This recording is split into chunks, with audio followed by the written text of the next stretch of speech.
Boa tarde, pessoal do podcast LLG. É um prazer estar com vocês aqui. Nós estamos fazendo o nosso podcast número 1. Estamos inaugurando hoje. Então, você está sendo prestigiado e eu estou sendo prestigiada com a sua atenção. E hoje é um dia muitíssimo especial. Sabe por quê? Primeiro, onde estiver 2 ou 3 na presença do Senhor, aí Ele está presente, né? Onde tiver e invocar o Senhor, ele diz, eis-me aqui. Então, é muito importante, porque o Senhor Jesus é o nosso terceiro convidado aqui.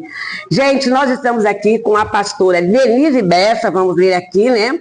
Currículo da nossa pastora Denise Bessa. Ela é pastora dentro da Igreja Metodista Fé, é coordenadora da DOLEP, trabalha no projeto Dorcas, é vice e trabalha em empreendimento Expo Noivas, trabalha com roupas de noivas. Ela vai contar um pouquinho de cada coisa. Mas primeiro, boa tarde, Denise. Boa tarde, pastora Lenia. Que bom. Prazer estar com vocês aqui hoje, um feriado gostoso de hoje, né? Ah, maravilhoso, dia do trabalhador. Estamos trabalhando, né? Estamos trabalhando, Trabalho abençoado, né?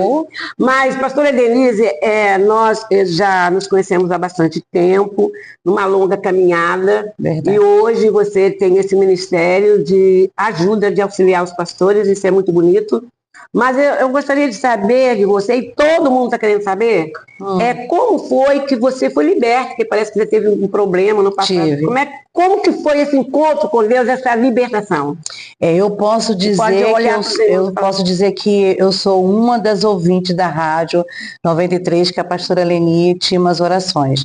E eu estava com depressão, tinha perdido a minha mãe, não queria tomar banho, não queria saber de ninguém, queria morrer, tinha acima do pânico. E uma vizinha assistia esse programa e deu meu nome para orar. E tinha na igreja uma lista das pessoas que vinham para receber oração. E eu recusei, não queria saber, a pessoa depressiva não quer nada. Só que um dia, uma vizinha me levou lá, e quando eu cheguei lá, fui recebida pela Eliette, que era a assessora da pastora Leni, e a pastora Leni me abraçou, me beijou e disse que eu era linda e que Jesus me amava. E eu não sabia quem era esse Jesus que me amava. Eu tinha 3 dias que eu não tomava banho, não penteava cabelo, não fazia minha higiene. Eu só queria morrer. E só chorava. E ela levantou a minha autoestima dizendo essas palavras para mim.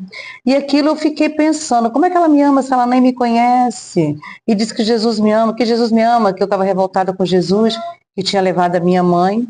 E a senhora lembra que a senhora passou a mão no meu rosto, me beijou? Lembro, Denise, eu creio que foi uma... Depois eu vou trazer ela aqui, a pessoa que falou, não vou falar o nome. Sim. Que disse, por que eu não fiquei sabendo que essa pessoa ficou liberta de depressão porque a mãe morreu, porque essa outra pessoa também ficou liberta de depressão com a morte da mãe, né? E realmente a pastora Denise não era essa pessoa que está aqui, essa pastora é uma pessoa novamente nascida. Ela realmente estava muito mal, suja, chorava, estava muito mal. Eu estou falando que ela mesmo diz, ela dá o testemunho, e daí começou um processo, né? Aí a pastora Leni, todas as terças-feiras que tinha o programa da rádio, era de madrugada, né? Era, Madrugada com Deus. É Madrugada com Deus. E eu comecei a falar com esse Deus e ela começou a me dar carinho. Quando você está depressivo, que você perdeu o ser mais vivo para você, que é a mãe, você encontrar uma outra mãe ali, não é que vai substituir, mas aquele amor vai passando para você e vai aliviando a dor. E aí eu queria estar todas as terças-feiras, 3 horas da tarde, a senhora lembra? Era 3 horas da tarde. Tinha uma Agora fila de novo. muito difícil para conseguir falar com a pastora Leni. Não era fácil, mas eu ficava ali, irmãos, a tarde toda. Eu tinha que falar com a pastora Leni. E ela começou a orar comigo e me abraçar e cuidar de mim, passando um amor de mãe que eu tinha perdido, né? Beleza. E depois também eu não posso esquecer do pastor Nilson, né? Pastor Nilson, para quem não sabe, meu irmão que já está na glória, que também ganha para Cristo. Olha, gente, ele tinha uma paciência de Jó comigo. E o que me ajudou a me libertar mesmo foi uma dinâmica que a senhora fez na igreja, que foi com os pneus, para a gente entrar com a venda nos olhos. E ali é que eu descobri que existia um Deus que podia me curar e que me amava, porque um cego não seguia outro cego, né? E eu entrei naquela igreja com uma pessoa me abraçando e passava naquela dinâmica nos pneus. E quando você abriu os olhos, a pastora Leni estava lá com os braços. É uma dinâmica que de vez em quando eu faço, porque Jesus falou assim, pode porventura um cego guiar outro cego, né? Então um tem que enxergar. É o trabalho do discipulado que nós fazemos. Alguém tem que guiar uma pessoa que chega na igreja, porque a pessoa quando chega na igreja, ela chega e passa por um processo. Ela está cega, ela não sabe nada de Deus, né? Então, eu fazia essa dinâmica, ela participou, aí pronto. Aí eu encontrei a minha libertação, porque eu comecei a compreender e entender que Deus estava ali para me perdoar aquelas transações que eu tinha comigo mesmo, né? Que bem. E fui me libertando, fui procurando saber quem era Deus, o que ele queria comigo, e amando, e sem eu saber, sem ter consciência, eu estava evangelizando e dando testemunho do que Deus tinha feito comigo, porque eu vi uma pessoa triste, eu vi uma pessoa vazia, vai lá na igreja, a pastora Leni me ajudou, eu consegui, foi ali que eu fui liberta. Então foi uma igreja mãe que eu conheci a primeira vez falar do evangelho. Amém. Não sei se você sente liberdade, pastora, de falar sobre aquele tempo que você teve em Minas. Tive um tempo em Minas, é muito difícil para mim, porque depois que eu me libertei, que eu aceitei Jesus, que eu me batizei, meus filhos vieram comigo, eu tive um desafio muito grande de tudo que Deus tinha feito na minha vida.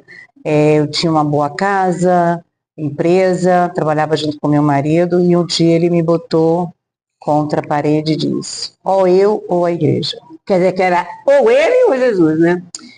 Era Jesus, né? Mas eu não gostava que ia, não queria saber nem de mim, nem dos meus filhos.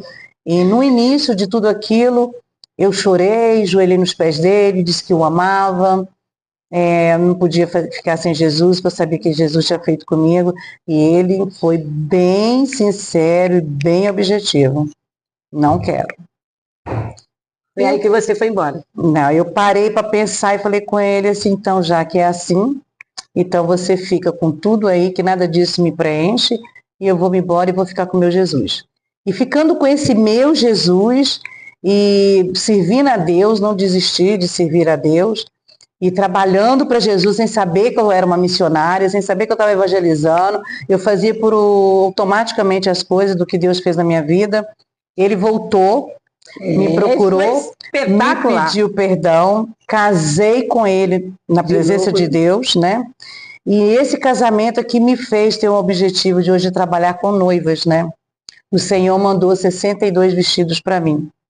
E aí eu descobri que o meu ministério era no casamento. É saber perdoar e se valorizar a mulher que você é, de onde que Deus te tirou. Porque quando você partir, você vai sozinha, você não vai levar ninguém ali com você.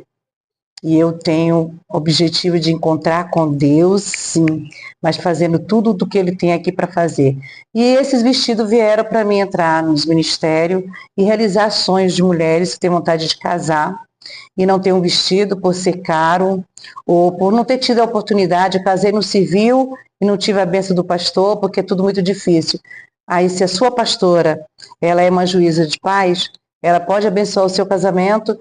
E eu posso até emprestar o vestido para você. Você vai ter a despesa do vestido de quê? A lavagem do vestido. Porque é um ministério que Deus me deu. E entendi que casamento é uma instituição que é formada por um homem, né?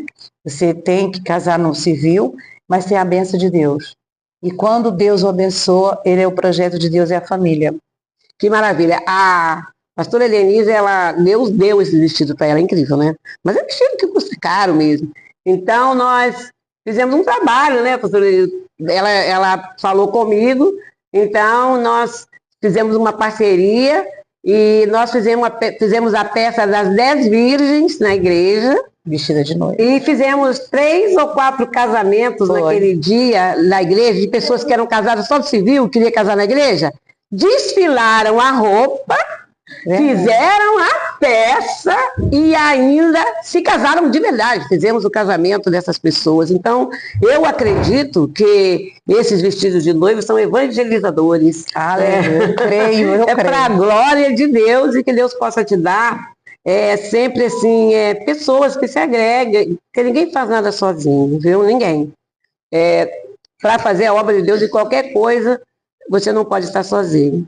Tem que ter alianças, tem que ter pessoas que ajudam. E para isso, para você ter pessoa que te ajude. Eu tenho aprendido isso nesses 60 anos pregando o Evangelho de Jesus.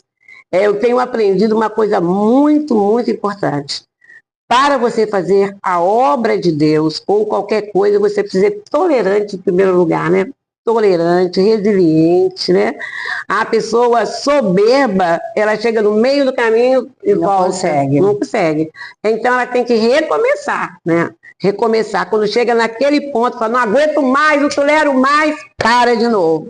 Então, eu tenho visto que você consegue se comunicar com todos e agora, hoje, aqui, nós estamos fazendo um trabalho. Fala sobre o seu trabalho das suas roupas, porque ela agora está trabalhando com roupas plus size. Então, além desse o vestido de noiva, o Expor Noiva, eu fiz trabalho em São Pedro da Aldeia com as meninas com câncer. O sonho delas era vestir um vestido de noiva, outras era casar.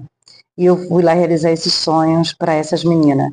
E aí Deus também me deu uma outra oportunidade de trabalhar com a moda plus size, que são mulheres que também são valorizadas, tá na passarela, não só pelo ser uma modelo, manequim, mas elas também têm esse direito. Então faça esse trabalho nas igrejas, faça em clube, para que ela sinta assim, a autoestima da beleza que ela tem, que está dentro dela. Não é só a roupa, mas quando ela se veste para si, para ela e para outras pessoas. Olham e falam, poxa, mas como ela ficou bem esse vestido nela, vai ficar bem em mim. Hoje à tarde nós temos essa oportunidade de estar aqui, né? Realizando o sonho dessas modelos amadoras, mas são mulheres que dentro delas tem essa alegria de viver e ser vivida porque elas gostam de viver. Tem autoestima para isso, né? E eu faço esse trabalho com a senhora. Ah, que maravilha. Então, gente, nós aqui estamos conversando com a pastora Denise, que teve um processo, em quantos anos mais ou menos? Uns 25 anos. Gente, tem amiga viu mesmo, né? A Bíblia Batizei meus filhos na tua igreja. E eu gostaria que você falasse do sucesso dos seus filhos, porque ela vivia orando pelos filhos, fazendo corrente. Hoje eles são grandemente vitoriosos. Aqui na igreja, Cruzado Mundial de Missões, a pastora Leni, antes do Café com Cristo, tinha um caderno. Não sei se a senhora lembra. Nós já temos. Era a Joana, a Rosa, a pastora... Como é que é o nome? Luísa. Estava junto todo dia, 6 horas da manhã, de 6 a 7, de 7 a 7 e meia, elas estavam aqui na igreja orando. E eu colocava o nome dos meus filhos, e eu ensinava os meus filhos a ser dizimistas na casa do Senhor. Então eles tinham vergonha, porque só tinha R$1, 50 centavos, isso era dinheiro, mas era o que eu ensinava a eles, e a senhora lembra disso, Lembro. Né? Do pouquinho com Deus. E eles tinham o objetivo de estudar, de se formar, mas diante de tantos altos e baixos da minha vida era muito difícil, mas ali orando, pedindo a direção de Deus, que realizasse os sonhos dos meus filhos. E eu não tinha condições, mas o Senhor falou que formaria os meus filhos e tudo aquilo que eles quisessem. Os meus 2 filhos fizeram faculdade sem pagar um tostão. Não era meia bolsa, foi uma bolsa integral. Porque aquele caderno que tinha aqui na Cruzada Mundial de Missões era para você botar um pedido de oração das coisas mais difíceis dos seus sonhos. Eu era ter os meus filhos formados. Eu abri mão de uma faculdade para mim, para ter para eles. E o meu filho realizou um sonho de advogado e fez pós e continua estudando, porque ele tem outro objetivo maior, que ele quer ser advogado. A minha filha também, hoje ela é tenente capitã da Marinha, e ela fez como enfermeira, e Deus falou que ela ia ser médica. Ela se forma o ano que vem. Todo pedido de oração naquele caderno, o Senhor me atendeu. Eu pedi a casa própria, Deus me deu. Deus me deu 2 casas próprias. Aquele caderno tinha uma oração que era cedinho. Era um propósito que você tinha. Eu botava os filhos para o colégio, eles iam estudar. Eu morava aqui na esquina com a Conde de Irajá, né? E eu corria aqui, só que esse portão tinha um segredo, né? Depois que você entrou, o portão não abria. Eu tinha que bater, eu tinha problema com esse portão. Aí ali eu tinha abrir. Aí o pastor Nilson estava lá, a Luísa, a pastora Luísa, Rosa, tinha uma outra irmã. Eu acho que a Carol Carol também. Lembra, Carol? A Carol também participava desse caderno. Então, irmão, o que eu quero dizer para vocês é que o propósito de Deus é a fidelidade. Eu fui fiel à Cruzada Mundial de Missões, ao Deus que estava ali. Eu formei meus filhos. Eu fui curada, eu fui liberta. para hoje estar aqui e dizer que eu louvo a Deus e nunca te deixei. Eu fico ali, vou para cá, mas a igreja mãe foi aqui, você lembra? Amém. Então nós ficamos felizes de ver que o legado é mais importante do que a herança, né? Qual a diferença entre legado e herança? Na herança, os pais deixam dinheiro, deixam casas, deixam coisas materiais. E a pessoa perde, porque a pessoa às vezes não sabe nem usar, né? E mesmo que saiba, às vezes precisa da bênção de Deus e não sabe o que fazer. Então, o legado é diferente. O legado é algo que você passa de você para a pessoa. Moral, fé, caráter, né? Firmeza, fidelidade a Deus. E a Glenise recebeu esse legado, né? Tudo que ela passou, o tempo que ela passou separada, permaneceu fiel ao Senhor, orando, e o marido dela foi lá buscá-la em Minas Gerais, e ele tinha colocado ela para fora de casa, mas agora já deu 2 casas lindas para ela. Para conhecer, você foi lá. Em uma eu fui, a outra ele levou. Claro. Uma casa maravilhosa, assim, de qualquer mulher chegar, tudo muito cuidadosa, muito limpa, muito uma mulher assim exemplar. E uma coisa que eu quero deixar hoje aqui com vocês, para não nos alongar mais, é o poder da oração. Eu sempre conheci uma Denise de oração. Amém. De oração. Amém. Era monte, era vigília, é tudo, é evento. E com isso o trabalho dela foi crescendo, ela se tornou promotor, levando cantores pelas igrejas, fez com que ela tivesse um conhecimento maior entre as igrejas evangélicas. Eu quero agradecer pela sua presença, pastora Denise. Daqui a pouco nós vamos ter ali o desfile, né? Sim, da sua loja. Tem outra pastora de Queimados, que tem uma loja que vai trazer também os modelos dela. Que bom, vamos estar juntas. Nós vamos colocar por aqui para vocês assistirem. E a igreja tem um bazar, um brechó, e tem coisas lindíssimas, roupas de festa, tudo bem baratinho, preço simbólico, né? E por aí nós vamos trabalhando, estamos aqui na Pinheiro Guimarães, número 86. Quando você quiser participar com a pastora Leni de um evento presencial, então esteja conosco. E sempre você vai ver por aqui o nosso LLG Podcast. Boa tarde, que Deus abençoe.